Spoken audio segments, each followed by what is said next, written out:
Once upon a time, in a far country, there lived a king whose daughter was the prettiest princess in the world. Her eyes were like the cornflower, her hair was sweeter than the hyacinth, and her throat made the swan look dusty.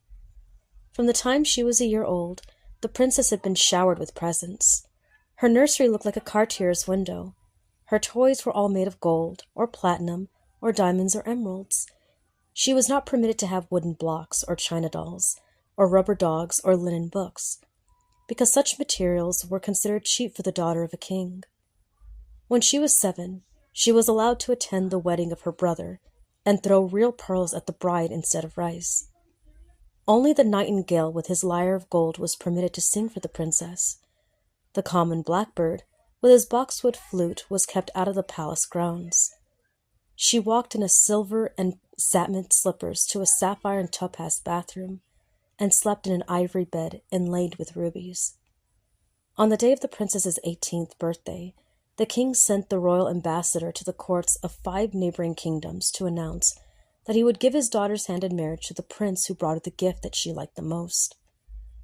The first prince to arrive at the palace rode a swift white stallion and laid at the feet of the princess an enormous apple made of solid gold, which he had taken from a dragon who guarded it for 1,000 years. It was placed on a long ebony table set up to hold the gifts of the princess's suitors. The second prince, who came on a gray charger, brought her a nightingale made of 1,000 diamonds, and it was placed beside the golden apple.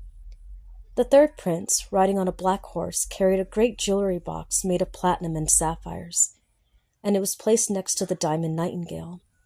The fourth prince, astride a fiery yellow horse, gave the princess a gigantic heart made of rubies and pierced by an emerald arrow.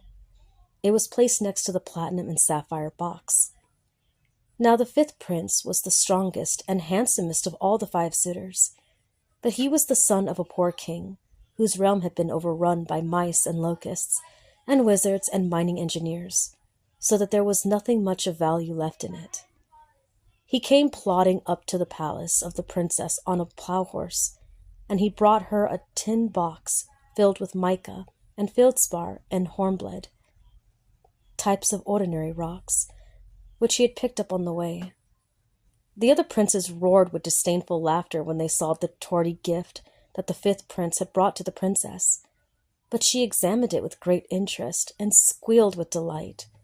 For all her life she had been gluttoned with precious stones and priceless metals, but she had never seen tin before, or mica, or feldspar, or hornblende.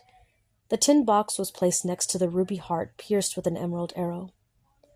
"Now," the king said to his daughter, "you must select the gift that you like best and marry the prince that brought it." The princess smiled and walked up to the table and picked up the present that she liked the most.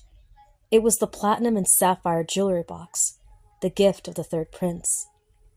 "The way I figured it," she said, "is this.